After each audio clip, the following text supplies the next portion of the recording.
দেখুন, সংস্কৃতে একটা কথা আছে, ফলেন পরিচয়তে। আপনি ফল দেখলেই বুঝবেন যে কাজটা ঠিক হয়েছে কিনা। আমরা তো ফল আনলাম, হ্যাঁ, এবং আমরা যেটা আনলাম আমাদের প্রতিযোগীদের যে রেঞ্জে সে রেঞ্জে। তা এখন কম্পিটেন্স নিয়ে প্রশ্ন তোলার কারণটা আমি কিন্তু নিজেও বুঝিনি। একটা হতে পারে এটা যে নিছক শুল্ক চুক্তি নয়, এইটা সম্পর্কে সম্ভবত সম্যক ধারণা ছিল না। হ্যাঁ, এটা কেবল যদি এমন হতো আমরা আমাদের ডিউটিগুলি অ্যাডজাস্ট করে নিচ্ছি আমেরিকান প্রোডাক্টের জন্য, তাহলে পরে এই কাজটা কিন্তু আমরা দুবেলাতেই করে ফেলতে পারতাম। এখানে চারটা জিনিস প্রত্যেকটা দেশকে করতে হয়েছে, শুধু আমাদের নয়। একটা হচ্ছে আপনার ট্যারিফ রেটগুলো অ্যাডজাস্ট করতে হচ্ছে আমেরিকান প্রোডাক্টের ব্যাপারে। 2 নম্বর, যে প্রধান বিষয়টা হচ্ছে আমেরিকার যে ট্রেড ডেফিসিট আছে অন্যান্য দেশগুলোর সাথে, সেটা প্রেসিডেন্ট ট্রাম্প কমাতে চাচ্ছে। সুতরাং শুল্ক বাধা হচ্ছে একটা বাধা, আর অশুল্ক বাধা যেগুলো আছে, এবং সেগুলি ধরেন একটা দেশের আমদানিকারক দেশের বিভিন্ন নীতিতে সেগুলো প্রতিফলিত হয়, এবং তারা চাইছেন সেই নীতিগুলো পরিমার্জন করা হোক, যাতে করে আমেরিকান এক্সপোর্টের ওপরে বিধিনিষেধ কমে যায়। আমি সরাসরি প্রশ্ন যেটা করি একেবারে আপনার কাছে, সাংবাদিক হিসেবে। জি, বলুন। ট্যারিফ ইস্যুর আলোচনায় নিরাপত্তা অ্যাডভাইজার কেন? হ্যাঁ, আমি সেটা আসছিলাম। তৃতীয় যে জিনিসটা, সেটা হচ্ছে আমাদেরকে কিছু পারচেজ কমিটমেন্ট নগদ করতে হবে, যাতে করে তাৎক্ষণিকভাবে আপনার ট্রেড ডেফিসিটটা আমেরিকার জন্য কিছু কমে যায়। চতুর্থ,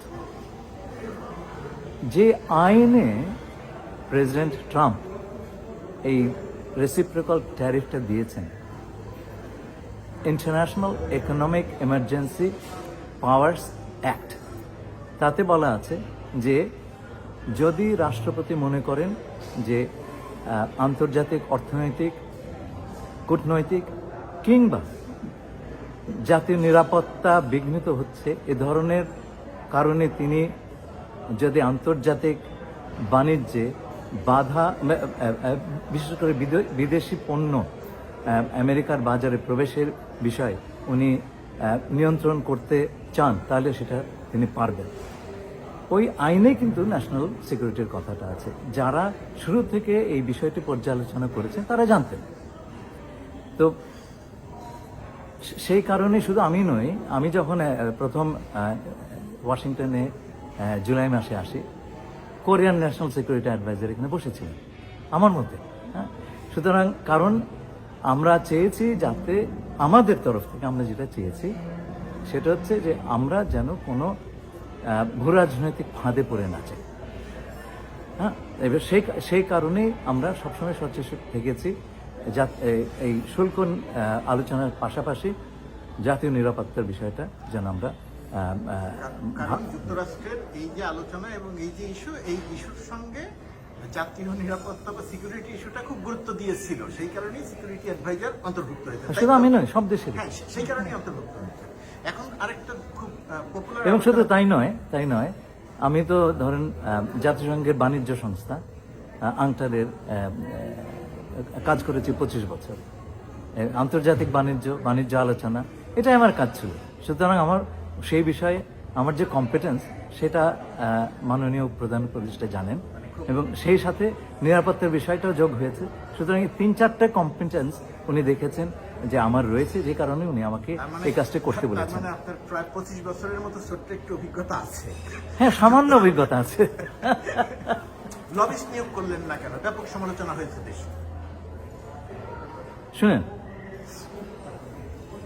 ইইউ, জাপান, কোরিয়া,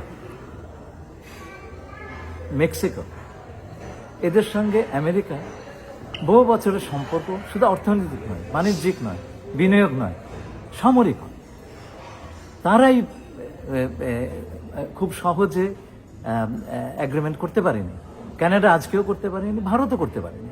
তাদের লবিস্টের কম আছে নাকি? আপনি লবিস্ট দিয়ে কী করবেন? আলোচনা করবেন? এই আলোচনা লবিস্ট দিয়ে হয় না। আর 2 নম্বর কথা হচ্ছে, আমরা লবিস্টের পেছনে কতটুকু খরচ করতে পারবো?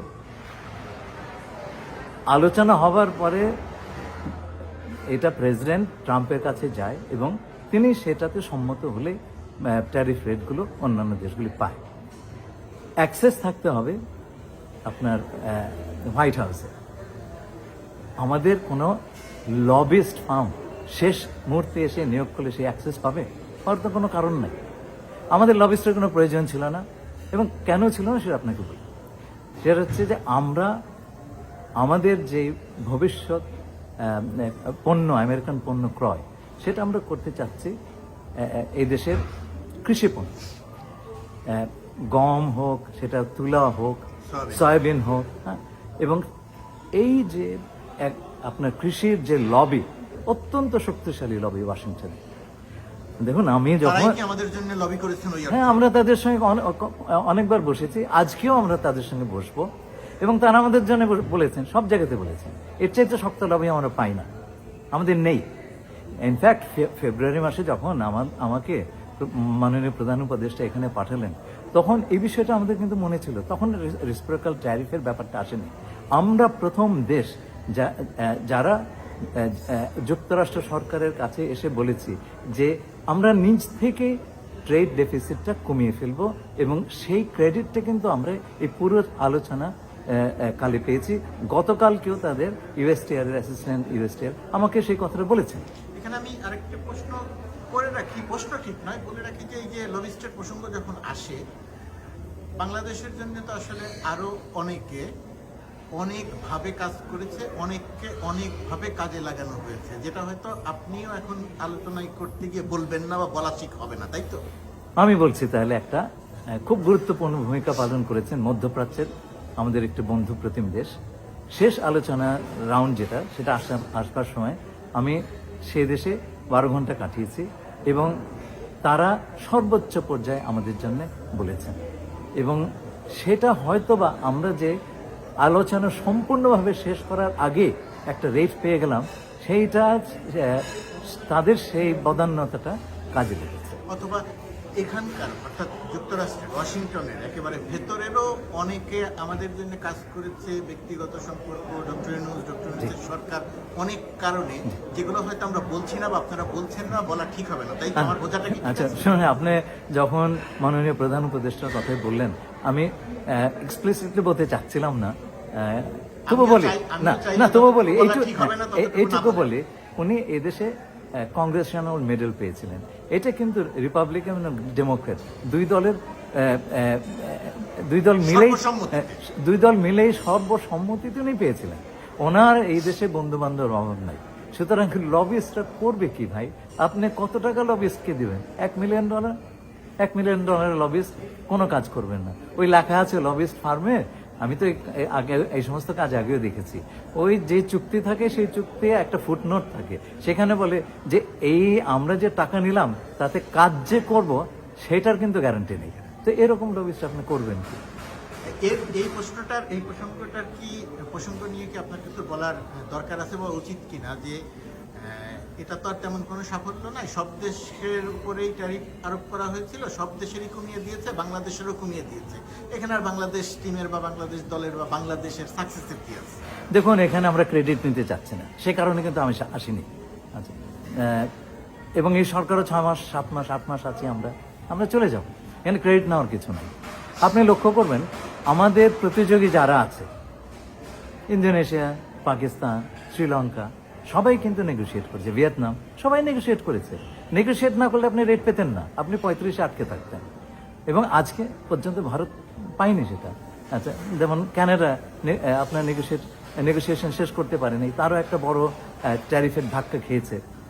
আমরা তো অন্তত পক্ষে কাজটা এমন চূড়ান্ত পর্যায়ে আনতে পেরেছি যাতে করে আমরা আমাদেরকে এই রেটটা দেওয়া হলো, এবং এই রেটটা মোটামুটি আমাদের প্রতিযোগীরা যা পেয়েছে সেই রেঞ্জে।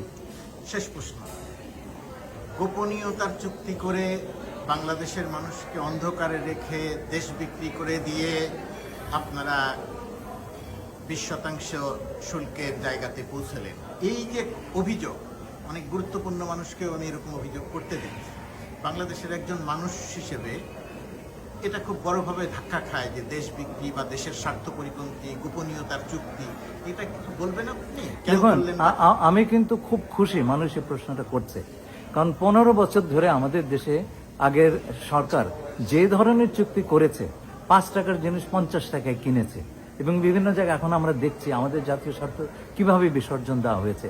আমি মনে করি শুধু আজকে নয়, সকল সরকারের কাছে মানুষের স্বচ্ছতার দাবিটা একেবারে সামনে থাকা দরকার। এখন এই যে বাইল্যাটারাল নেগোসিয়েশন আমরা করলাম, সকল দেশকে নন ডিসক্লোজার এগ্রিমেন্ট সই করতে হয়েছে। যেই বিষয়গুলো আমরা আলোচনা করেছি সেগুলো আপাতত স্বাক্ষর করার আগে পর্যন্ত গোপনীয় রাখতে, এইটা কিন্তু ট্র্যাডিশনাল প্র্যাকটিস। আমরা যদি ধরুন আগামীতে গঙ্গা নদীর চুক্তি আলোচনা শুরু করি, খসড়া চুক্তি কিন্তু জনসমক্ষে প্রকাশ করা হয় না, সে ধরনের রীতি নেই। এটা একটা ডিপ্লোম্যাটিক প্র্যাকটিস। অনেকে হয়তো জানেন না, তাই বলেন এগুলো বলেছেন, আমার তাতে কোনো আপত্তি নেই, বলতেই পারেন। তবে এই চুক্তি যখন সমস্ত ল্যাঙ্গুয়েজগুলি ক্লিয়ার করা হবে, এইটা স্বাক্ষরের জন্য প্রস্তুত হবে, তখন আমরা যুক্তরাষ্ট্র সরকারকে স্বচ্ছতার কারণে এটা জনসমক্ষে যাতে প্রচার করা যায়, প্রকাশ করা যায়, সেই রিকোয়েস্ট আমরা তাদেরকে করব। মানে আমরা বাধ্য হয়েছি কিনা যে দেশের স্বার্থ পরিপন্থী কোনো কিছু মেনে নিতে বাধ্য হয়েছি? আমরা দেখুন, আমরা শুরুতেই 3টে কথা বলেছি, এইটুকু আমি জানাতে পারি, কারণ এগুলো চুক্তির ভেতরে নেই। প্রথম কথা হচ্ছে যে আমরা এই সরকার একটা অন্তর্বর্তীকালীন সরকার, আমাদের কোনো পার্লামেন্ট নাই, এই সরকার জনগণের ভোটে নির্বাচিত নয়। সুতরাং আমরা আগামী যে সরকার ভোটে আসবেন তাদেরকে এই চুক্তিতে অব্লিগেট করতে চাই না, এবং সেই কারণে আমরা এই চুক্তির পরিমার্জন, পরিবর্তন, এমনকি এটাকে বাতিল করার একটা ক্লজ আমরা রাখার কথা বলেছি। এবং 2 নম্বর কথা আমরা যেটা বলেছি যে আমরা আমাদের বহন করার যে শক্তিটুকু আছে তার বাইরে আমরা তার অধিক কোনো অব্লিগেশন আমরা নেব না। এটা আমরা বলেছি গুড ফেথ নেগোসিয়েশনের জন্য। আমরা সৎবিশ্বাসে এমন শুধুমাত্র এই এগ্রিমেন্ট করার জন্য অব্লিগেশন নিয়ে নেব যেটা আমরা পরে পালন করতে পারবো না, তাহলে হবে কি যে পালন যদি না করতে পারি এটা ক্যান্সেল করে দেবে। তো সেই কাজে আমরা যাব না, আমরা বহনযোগ্য অব্লিগেশনটাই নেব, যেটা পারবো না নেব না। 3 নম্বর হচ্ছে না, আমরা 3 নম্বর হচ্ছে তৃতীয় কোনো দেশের এখানে মেনশন থাকবে না। এটা বাইল্যাটারাল চুক্তি, তৃতীয় দেশের কোনো ধরনের এখানে উল্লেখ থাকবে না। তো এইগুলো আমরা শুরুতেই করেছি, এবং আমরা এইটুকু বলতে পারি আমরা দেশের স্বার্থ পুরোটাই রক্ষা করেছি। আগামী নির্বাচিত সরকার, সে তো কয়েক মাসের মধ্যে আসবেন, তারা যদি মনে করেন এটা আমাদের স্বার্থে হয়নি, তারা বাতিল করে দিতে পারেন। এই চুক্তির কার্যকারিতা চালু হতে তো কিছু সময় লাগবে, তাই না? একেবারে প্রাসঙ্গিক যেটা মানুষের আলোচনায় আছে, 25টি বোয়িং কিনতে চাচ্ছে এবং সেটা আমাদের অর্থনীতির উপরে বিশাল বড় চাপ পড়ে যাচ্ছে বা চাপ পড়ে যাবে। বোয়িং কিনে আমরা শুল্ক কমালাম, এই যে আরেকটা প্রচারণা, এই জায়গাটা তো আপনার কোনো কিছু বলার আছে? দেখুন, শেষ করবে এটা নিয়ে। দেখুন, আমাদের 1 কোটিরও বেশি বাংলাদেশি প্রবাসী বসবাস করেন, অথচ এবং এটা আমাদের জন্য একটা বিশাল মার্কেট। আমরা সেই মার্কেটটাকে পরিপূর্ণভাবে এক্সপ্লয়েট করতে পারছি না। বিদেশি বিমানগুলো তারা ব্যবসাগুলো নিয়ে যাচ্ছে। আপনি যদি ফ্লিট না বাড়ান তাহলে পরে আপনার পক্ষে এই যাত্রীদের সার্ভিসের অধিক পরিমাণ যাত্রীর সার্ভিস আপনি দিতে পারবেন না। আপনি খেয়াল করবেন, একটা বিমান বানাতে কিন্তু বহু সময় লাগে। এটা আমরা ভবিষ্যতের কথা ভেবে করেছি। আগামী 10-15 বছরে আমাদের 20-25টা প্লেন লাগবে। ইন্দোনেশিয়া, ভিয়েতনাম 50টা করে অর্ডার দিয়েছে। আচ্ছা, তো সেইখানে এর আগে কাতার শখানেক প্লেনের অর্ডার দিয়েছে, তার আগে এয়ার ইন্ডিয়া সেই সম পরিমাণ। সুতরাং এখানে 400-500 প্লেনের অর্ডার তাদের কাছে আছে। এই 25টা আমাদেরকে ওনারা আগামী 10-15 বছরে দিতে পারবেন কিনা সন্দেহ, কিন্তু আমাদের প্রয়োজন হবে। জিনিসটা হচ্ছে কি, আমরা যদি এখন এই অর্ডারটা দিয়ে, এই কমিটমেন্টটা না দিয়ে রাখি, ভবিষ্যতে আমরা সময় মতো বিমান পাবো না। হ্যাঁ, সেই ভবিষ্যতের কথা চিন্তা করে আমরা করেছি। এইটা তাৎক্ষণিকভাবে কালকেই 25টা বিমান কিনে ফেলতে হবে, ওরা তো দিতেই পারবে না কালকে, তাই না? আপনাকে অনেক ধন্যবাদ সময় দেওয়ার জন্য। Thank you.